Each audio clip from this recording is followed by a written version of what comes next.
Hello what's up दोस्तों, कैसे हैं आप सभी। एक बार फिर स्वागत है आपके अपने चैनल में करियर भाई में।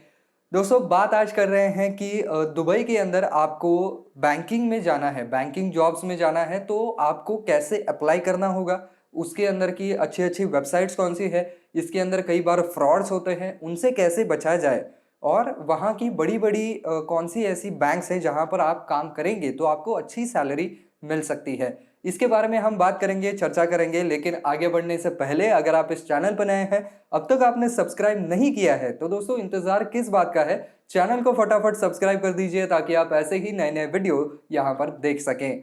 तो चलिए दोस्तों, शुरू करते हैं। तो दोस्तों, सब कुछ बताने से पहले ही मैं आपको ये चीज़ क्लियर करना चाहता हूँ कि यहाँ पर फ्रॉड बहुत ज़्यादा होते हैं। स्पेशली दुबई में या गल्फ कंट्रीज़ में हम आपकी जॉब लगवाएंगे, ऐसा कह करके जो है वो पैसे ऐंठने के जो वाक़ये हैं वो बहुत ज़्यादा होते हैं। तो इसके लिए आपको सतर्क रहना पड़ेगा। अगर आप ऑनलाइन भी जॉब सर्च कर रहे हैं तो कुछ ट्रस्टेड वेबसाइट्स हैं, वहाँ से ही जॉब सर्च करें। इसके अलावा कहीं पर भी ना जाएं। बस पैसे लेने के वहाँ पर जो है वो काम करने वाले हैं, आपके पैसे ले लिए जाएंगे और आगे आपको जॉब भी नहीं मिलेगी। तो कौन सी वेबसाइट्स है पहले मैं आपको बता दूं।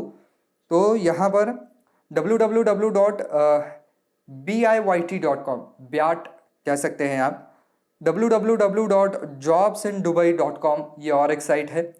इसके अलावा www.emirates247.com है, www.dubaitask.com, www.khalijtimesjobs.com, डबिजल.com ये भी एक साइट है, नौकरी गल्फ.com है। ये नौकरी जो आपका एप्लीकेशन आता है नौकरी.com, तो उसी का ये और एक हम कहें कि डिपार्टमेंट है, या हम कहें कि और एक क्या कहते हैं कि ब्रांच है, नौकरी गल्फ.com। इसके अलावा इंडीड.com तो है ही। इंडीड के ऊपर भी आपको दुबई के अंदर के काफ़ी सारे जॉब्स पोस्टिंग जो है वो देखने को मिल जाएंगे। और ये लोग जो मैं बता रहा हूँ ये सारे जेन्युइन लोग हैं, ये कहीं पर भी आपके पैसे ऐंठने के काम नहीं करते हैं। इसके अलावा लाइमून.com भी है, और लिंक्डइन से भी आप जॉब जो है वो पा सकते हैं। तो दोस्तों, ये बात हो गई यहाँ पर जॉब वेबसाइट्स की जहाँ पर आप जॉब्स को सर्च कर सकते हैं।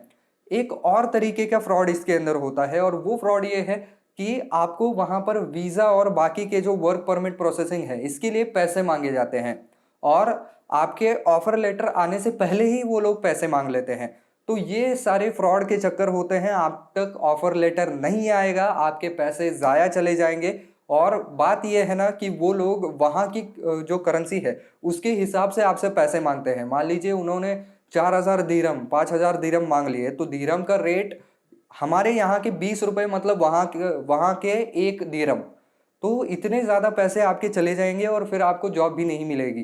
तो जनरली जो बड़ी बड़ी कंपनियां होती हैं, तो वो कंपनियां जो भी कोई आदमी हायर किया गया है उसके वीज़ा की और वर्क परमिट के जो भी कोई चार्जेस है वो कंपनियां ही भरती हैं। अब बात कर लेते हैं कि अगर दुबई में आपको जॉब पाना है तो रिक्वायरमेंट्स क्या है, एलिजिबिलिटी क्राइटेरिया क्या है। आपको जो है वो बैंकिंग के अंदर की बैचलर्स डिग्री या मास्टर्स डिग्री होनी चाहिए, और उसमें भी मास्टर्स डिग्री जो है वो ज़्यादा प्रेफर की जाती है, और वो यूके, यूएस, ऑस्ट्रेलिया, कनाडा, इन देशों में से अगर किसी देश में अगर आपने मास्टर्स की डिग्री की हुई है, वहाँ पर कंप्लीट की है, तो आपको ज़्यादा प्रेफरेंस मिलने वाला है। तो इंडिया में अगर आपने मास्टर्स की डिग्री की है तो आपके लिए जो है वो वहाँ की राह ज़्यादा मुश्किलातों से भरी हुई रह सकती है। अगर आपने सिर्फ मास्टर्स की डिग्री भी बाहर कहीं से कर ली तो आपको प्रेफरेंस ज़्यादा मिलेगा। इसके अलावा जो बैंकिंग सेक्टर में स्किल्स चाहिए होते हैं कि उसके अकाउंटिंग स्किल्स अच्छे होने चाहिए, उसके नंबर्स के साथ जो है वो मैनिपुलेशन अच्छा उसको आना चाहिए। तो कई बार जो लोग अच्छे स्किल्ड नहीं होते हैं, नंबर इधर के उधर कर देते हैं, तो बहुत बड़ा नुकसान हो सकता है। तो इसकी वजह से यहाँ पर पूरे अकाउंटिंग स्किल्स और न्यूमेरिकल स्किल्स बहुत बढ़िया होने ज़रूरी हैं। इसके अलावा बहुत बड़े बड़े आंकड़े आपके सामने होते हैं, बहुत बड़े बड़े ट्रांजैक्शंस होते हैं, तो इतने बड़े डाटा के साथ डील करना आपको आना चाहिए। इसके अलावा आपके कस्टमर और क्लाइंट के जो पोर्टफोलियोज हैं उनको वहाँ पर वेल ऑर्गेनाइज रखने के लिए वो आदमी खुद वेल ऑर्गेनाइज होना चाहिए। पूरा काम एक ऑर्गेनाइज तरीके से उसने करना उसको आना चाहिए। साथ ही साथ बैंकिंग सेक्टर में कुछ रूल्स और गाइडलाइंस होते हैं जो हर एक बैंक के लिए लागू होते हैं, तो उसका अच्छा खासा ज्ञान होना चाहिए। और उन रूल्स को फॉलो करते हुए ही आपको काम करना है, ये बात उसके दिमाग में पक्की होनी चाहिए। और रूल्स क्या है ये खुद उसको मालूम होना चाहिए। इसके अलावा कम्युनिकेशन स्किल्स एट पार होने चाहिए, इंग्लिश लैंग्वेज स्किल्स होने चाहिए। अगर वहाँ की नेटिव लैंग्वेज आपको आती है तो भी बहुत बढ़िया बात हो जाएगी, क्योंकि कई बार वहाँ पर ऐसे क्लाइंट भी आते हैं जो इंग्लिश नहीं जानते हैं। तो वहाँ पर आप अगर उनसे उनकी नेटिव लैंग्वेज में बात करेंगे तो ज़्यादा बेहतर तरीके से कम्युनिकेट कर पाएंगे। तो कम्युनिकेशन स्किल्स और लैंग्वेज स्किल्स आपके पास होने चाहिए। इसके अलावा अगर आपको एज अ फाइनेंशियल एनालाइजर के तौर पर रखा गया है, तो बैंक का आने वाले फ्यूचर में किस तरीके का परफॉर्मेंस रहने वाला है मार्केट में, क्या बैंक प्रॉफिट बनाएगी या लॉस करेगी, ये आपको जानना ज़रूरी है। इसके लिए आपके एनालिटिकल स्किल्स अच्छे होना ज़रूरी है। आपको नंबर्स को इंटरप्रेट करना आना चाहिए, मार्केट के अंदर के जो ट्रेंड्स हैं उनको स्टडी करना भी आना चाहिए। तो दोस्तों, ये सारी चीज़ें हो गई कि रिक्वायरमेंट्स या एलिजिबिलिटी क्राइटेरिया क्या है। अब बात ये कर लेते हैं कि अगर दुबई में बैंकिंग सेक्टर में आपको जाना है तो कौन सी डिग्रीज सबसे ज़्यादा पॉपुलर है या कौन से डिग्रीज को सबसे ज़्यादा वेटेज मिलता है। तो इसकी एक पूरी लिस्ट है मेरे पास, मैं आपको सुनाता हूँ। तो यहाँ पर MBA है सबसे पहले, MSc in banking and finance करेंगे तो अच्छा खासा स्कोप है। MSc इन्वेस्टमेंट बैंकिंग है, MSc finance and risk management है, MSc बिजनेस एनालिटिक्स है, MSc big data science, MSc finance है, MSc इकोनॉमिक्स है। इसके अलावा MSc एक्चुरियल साइंस अगर आप करते हैं तो भी आपको अच्छा खासा यहाँ पर स्कोप मिल सकता है। और बाकी के जो कोर्सेस हैं बैंकिंग से रिलेटेड, वो अगर आप करते हैं तो ये एक एडेड एडवांटेज ज़रूर बन जाएगा। इसके अलावा यहाँ पर एक्सपीरियंस मैटर करता है क्या? तो जी हाँ दोस्तों, अगर आपको दुबई में बैंकिंग सेक्टर में जॉब करना है तो आपके पास थोड़ा बहुत एक्सपीरियंस होना ज़रूरी है। इसके अलावा जो स्किल्स हैं जिसके बारे में मैंने आपको बताया कि आपके एनालिटिकल स्किल्स हो गए, आपके कम्युनिकेशन स्किल्स हो गए, आप टीम में अच्छा काम करने वाले हो सकते हैं या होना ही चाहिए।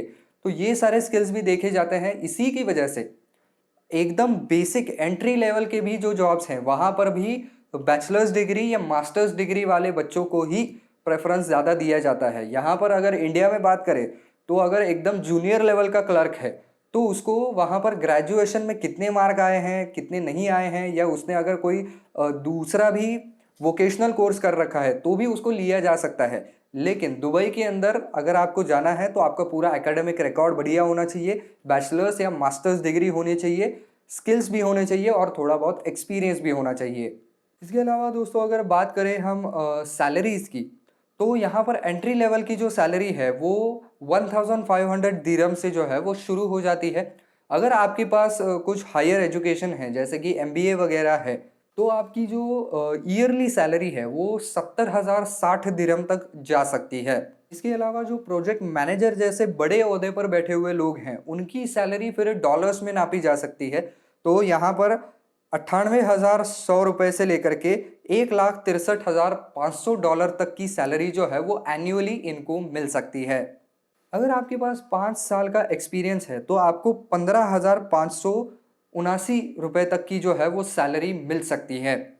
इसके अलावा आगे चलकर आपको जो सैलरी है वो 20,000 से 30,000 दिरहम तक की भी हो सकती है, जैसे जैसे आपका एक्सपीरियंस लेवल बढ़ता जाएगा। और खैर देखिए, दुबई जो है वहाँ पर पैसा भी ज़्यादा मिलता है लेकिन दुबई कॉस्टली भी उतना ही ज़्यादा है।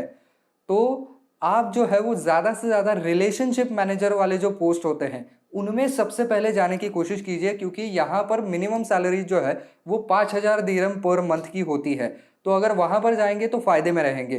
तो ज़्यादा से ज़्यादा कोशिश कीजिए कि रिलेशनशिप मैनेजमेंट में अगर आप जा पाएँ तो ज़्यादा बेहतर हो जाएगा। इसके अलावा दोस्तों नेशनलिटी के अनुसार भी वहाँ पर सैलरी जो है वो थोड़ी बहुत कम ज़्यादा ज़रूर हो सकती है।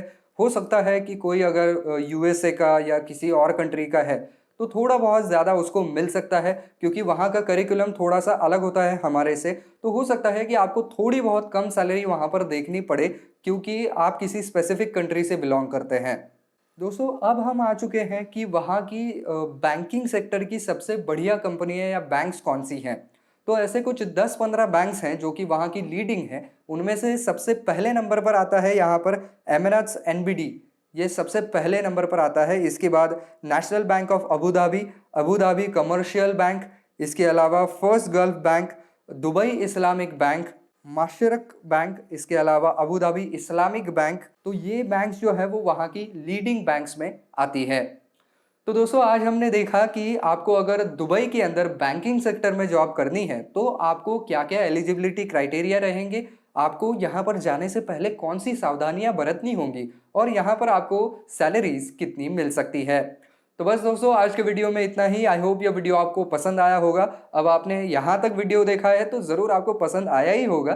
तो ज़रूर वीडियो को लाइक कर दीजिएगा और ज़्यादा से ज़्यादा शेयर करने की भी ज़रूर कोशिश कीजिएगा।